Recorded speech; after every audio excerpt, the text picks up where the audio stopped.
According to author Captain Edward J. Ruppelt, there were 3 major incidents in which the Air Force encountered mysterious aircrafts that forced them to reconsider their stance on the existence of extraterrestrial intervention and actions necessary for them to take on in their response to such events. One of these major incidents is referred to by Air Force intelligence officers as the Gorman dogfight.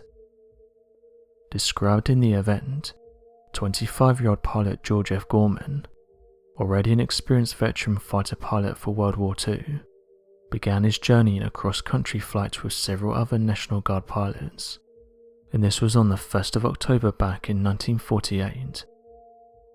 As George flew over the city of Fargo in the state of North Dakota, it was around 8:30 p.m. that the National Guard pilots that were accompanying Gorman in his cross-country flight landed at the Fargo Hector International Airport to rest and refuel.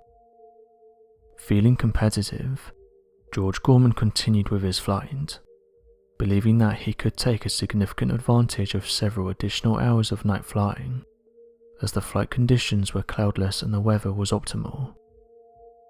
It was around 9 p.m. that Gorman passed over a stadium and noticed a small Piper Club airplane flying roughly 500 feet directly below him. Worried about a possible collision, George Gorman radioed the nearby airport. Oddly enough, the tower replied that it only had radio data from 2 airplanes, George's and a Piper Cub airplane 500 several feet below his position. When he inquired as to the strange light he could see flying off to the west, the radio tower confirmed that there was no such readings, and that no other aircraft was in the area specified. The radio tower then contacted the nearby Piper Cub pilot to get a confirmation on the sighting, to which the pilot said they could also see a glowing light off to the west, matching similar descriptions to George Gorman's sighting. After several more minutes, Gorman grew increasingly curious as to the origins of the light, as he realized it was impossible to make out any kind of outlines. According to Gordon, there was no evidence of an outline of an airplane's wings, and the pilot claimed that they could not see any discerning physical factors to the nearby craft, which stood in stark contrast compared to the clearly visible outline of the Piper Club airplane. At approximately 9:10, George Gorman radioed to the nearby tower that he would pursue the unidentified aircraft to determine its possible origins. Despite flying a P-51 Mustang, throttled to full power at 400 miles per hour, George Gorman was quickly made aware of the fact that the unidentified object was capable of flight speeds that far exceeded his aircraft. Realizing that it would not be possible to catch the craft in a straight flight path, George attempted to cut off the craft in tight turns. When George got close enough to the light, he made a dramatic right turn and flew at the object in a head-on collision at a height of over 5,000 feet, claiming to have missed the object as it ascended 500 feet and rose above his craft. It was during this near miss that George got an accurate look at the craft and described it to have been the following: simply a ball of light approximately 6 to 8 inches in diameter. After temporarily losing sight of this object, George Gorman noted that the light made a sudden 180-degree turn and was flying directly at him. Before the 2 aircrafts could collide, the ball of light made a direct vertical climb and ascended several thousand feet. Trying to match the speed and angle of the craft, George also pitched his Mustang into a vertical climb, but almost blacked out and went unconscious from the sudden G-forces. At around 14,000 feet, the P-51 Mustang stalled, as the airfoil wrapped around the plane's wings. Despite climbing almost 10,000 feet at full throttle, the unidentified object continued its vertical ascent for another 2,000 feet. With his curiosity getting the better of him, Gordon made 2 attempts at getting close to the light at full throttle, and by making sharp turns at G-forces that most inexperienced pilots would have had a tremendous difficulty pulling off, but both times the unidentified ball of light would evade his movements, with faster reaction speeds, and the ability to endure higher rates of G-forces than George Gorman, saying that they were inhuman.